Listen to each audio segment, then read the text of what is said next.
welcome to my channel. I'm Tiffany, a retired librarian turned homeschool mom. And in this video, we're going to be looking at this book.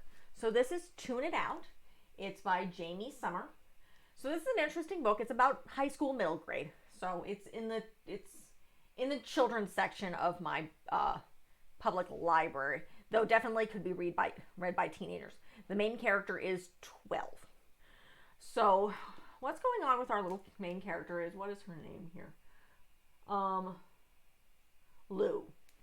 Her name is Louise, but she's called Lou. She has a beautiful singing voice.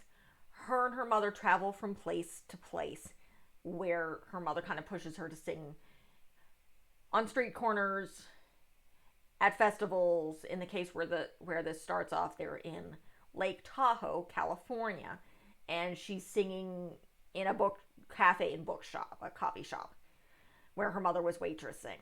And they run into a couple who have a studio in California, and they're living out of their car, and they're gonna drive to They're gonna drive to LA, and she's gonna sing in a studio. The problem is, Lou has a sensory processing disorder, and she'd heard the word when they were, I think, in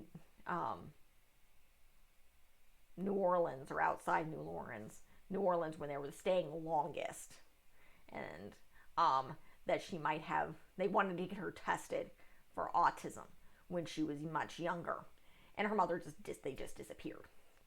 But what happens is, in order for her mother to basically work, and they're living out of their car, Lou at 12 has to drive. And it's Tahoe, it's winter, it's cold, and she gets in a car accident, and the cops realize that she's driving and she's 12, and I don't think she's that far, because her mother does show up really quickly, and essentially her mother's going to be investigated for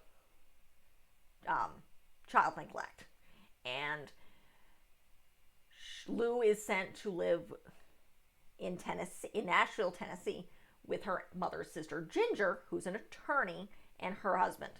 And her mother, who's, rather than having her child go into the system, she wants her, it's like, fine, send her to my sister while this goes on, so she doesn't end up in the system. And so the social worker realizes that Lou freaks out on the plane. It's like it's sound. She has a sensory processing disorder. So the social worker actually buys her, I do not have them. They go in the ears. She buys her, not iTunes, but iPods, whatever you call them. I'm not an Apple person. So she can put music on there and tune out and not freak out on the plane from LA to Tennessee, because they'd already flying from Tahoe to LA, and then they have to change planes. So she's able to do that. She's turned over to her aunt. She doesn't know much about her aunt. She remembers just a little bit. Apparently her aunt had offered her mother money, and that pissed her mother off. So they don't have anything to do with their grandparents. The grandparents basically, the Ginger, who's the older sister, went above her station because she went to college, and her mother worked in, like, as a waitress or something, and to go off to college was to go above your station. And then, of course, Lou's mother got pregnant at like 17, and obviously below her station. Though, of course, Lou does find out that her parents didn't kick her mother out. It's basically, they said, you're going to have to get a job and support this kid. And so her mother decided to leave. And she didn't want her child being essentially living underneath the roof, because her grandparents were very conservative, and her grandparents had nothing to do with it. But Lou ends up going to a private school, and one of the boys she meets convinces her to be part of the theater program. And so she's an assistant director to the production. Why stuff is going on, she's slowly realizing she can't handle touch either. She doesn't like crowds, she doesn't like big noise, she cannot be touched. It's very, very difficult. And finally, she gets over her fear and her mother's kind of prejudice to, it's like, okay, goes to the social work, not the social worker, but the school counselor who used to work as an occupational therapist. And it's like, okay, what do I need to get better? So eventually they're going to talk to a pediatrician and figure out what we need to do, get her with a regular occupational therapist, and slowly work on her getting better. Now, her mother comes back for visitation. She has issues with her mother because her mother still sees her being able to sing in public. And she's like, I can't do this. I don't like to. This has nothing to do with me. I may be able to sing well, but I don't want to be on stage. And her mother doesn't entirely get this. And she has a fight with her mother. She sees her mother again. They kind of try to reconcile. But she's not sure if she wants to go back and stay with her mother at this point. And before her mother leaves, she ends up having to sing on stage. She makes a choice because one of the girls who's supposed to sing this Cinderella part gets sick. She goes up there and she sings. And of course, her mother was there. She wanted to see her daughter. Her mother starts bizarrely dreaming again. She's like, no, this was a one-off thing. This was not supposed to happen. I did this because a friend of mine begged me to do it. Will begged her to do it. It's like, don't pay attention to the stage. You won't be able to hear the crowd. Look at me. And just, you can sing beautifully. Just do this so we can survive. The teacher is like, you don't have to do this. We can survive. You do not have to do this. But she does it anyway. But again, her mother's still visions of grandeur. And her mother plays the guitar. Her mother plays very, very well. But again, she still kind of gets in a fight with her mom.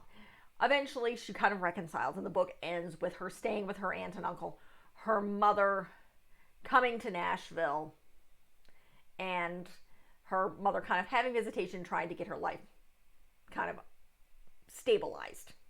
But at the end, Ginger is going to get better. And the counselor is telling us that this is not abnormal. And that's kind of the point of the book. It's like she's repeatedly told that there's nothing wrong with you for having this, for not being able to stand touch. There are things we can do to help you. It doesn't stop you from being a good person. It doesn't stop you from functioning. We can help you. And it's kind of an interesting book about sensory processing disorders, which you don't really see a lot of. Where, for instance, why I've never been diagnosed with a sensory processing disorder, I suffer from at least mild agoraphobia. I'm sound sensitive. So large crowds, lots of loud music sends me into a panic. So when I've had issues with concerts or festivals and stuff that I cannot handle. Now I am on anti-anxiety medication. One of the other things I intend to do when I do the concerts is noise canceling ear protection to help cut down on the sound. But it's an interesting thing to cover because you don't hear about it a lot. I mean, in the case of Lou, not only does sound bother her, but touch.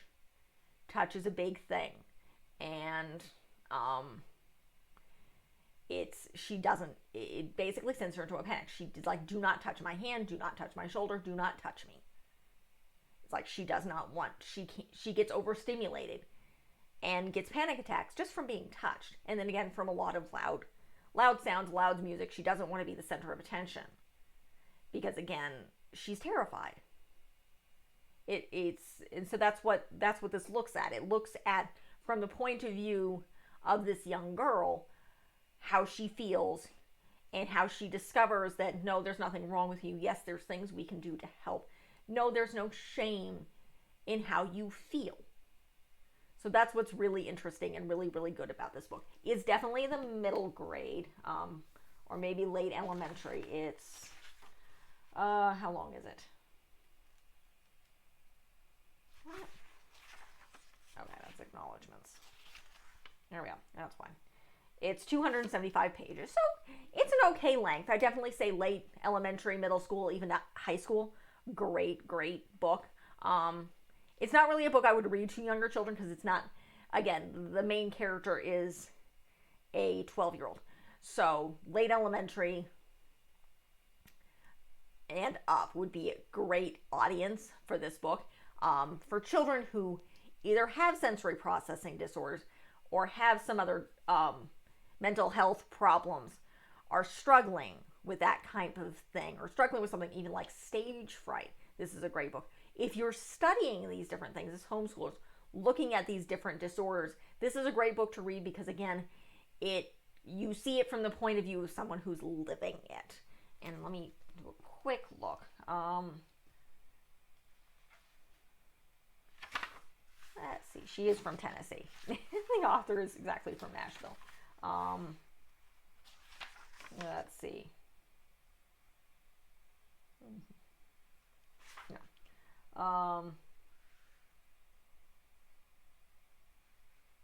I know she ends it with there is no normal. Yeah. This book is for the kids living with invisible disabilities. I see you. You are not alone. You are a not so secret. We are all still figuring ourselves out. Remember, there is no normal. And that's the other thing. There is no such thing as normal. I mean, everybody is different and everybody has their own quirks and their own fears and their own problems. And of course, this is talking about those who have invisible disabilities in a way like mine. I mean, again, I can't handle huge crowds. As much as I would love to go to festivals and things like the Renaissance Festival and art fairs and stuff, I could not handle the crowds and I could not handle the sound because, again, I suffer from agoraphobia, some people say they're people who at the extreme end do not leave their homes. It's not because they're afraid of the outdoors. It's because they're afraid of places where they can't escape. So it's kind of almost the opposite. They hide in their homes because they know they're safe. This is their safe place. And they know all the exits. And that's kind of like me. I cannot handle big, loud crowd sounds. I'm always looking for an exit because I get overstimulated. So, and that's always been me since I was a little kid. So it's something I'm working out now as an adult. It's also one of the other things that I do is I'm more comfortable with somebody I know with me. Like in the cases when I was a child, I would shadow my sister like crazy. So I was very, very good at sticking to people. I hid behind my mother's skirts because unfamiliarity and where I couldn't escape terrified me. So, but again, this is a fantastic book for looking at those, as she calls it, invisible disabilities. So that's the end of this review. If you like what you see, be sure to check out the rest of the channel. This, I don't remember why on earth I'm covering this. Probably has something to do with disabilities or something of the sort. I don't remember why on earth I'm covering this. Probably has actually more to do with music. Because this, I'm guessing, is in my summer section. Because that's probably why I grabbed this. I can actually find, let's see, Tune It Out is, you guys will be seeing this at the end of November. Not quite sure why it is in here. There's a lot of random stuff going on here in November, from what I can see, because I have the Railway Children going on and a few other interesting things. It probably has something to do with autism, would be my guess. It's been a while since I've set these things up. I make my lists a while in advance. I try to plan things out. Again, you guys are seeing this at the very end of November of 2023. I'm filming this in February. By the time you guys see this, I'll probably be halfway done with 2024, depending on what's going on. That's just how things work. So, but again, if you like what you see, like and subscribe. Check out what I've got. I cover things like Polish American History Month, Black History Month, LGBTQ stuff, vaccines. That's all the stuff that's gone on in 2023. I've covered book series from the Princess Diaries to the Guardians of Ga'Hoole. I think I'm back to Catherine Lassie by the time you see this, but before that I'm covering more Meg Cabin in the Ali Finkel's Rules for Girls. I'm looking into doing the graphic novels of the Animorphs series just because I can't get a hold of the regular book series. Going to Anne of Green Gables, and then I think I'm going to look at the Boxcar Children. We'll see if I can get a hold of them. It depends. It depends. I check stuff out from my library, so it depends on what I can get a hold of. So that's a preview of book series. What I'm going to do regular-wise in 2024, I haven't the slightest clue yet. Working on that. So that is not quite on the list yet.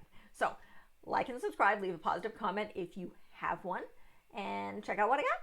Thank you.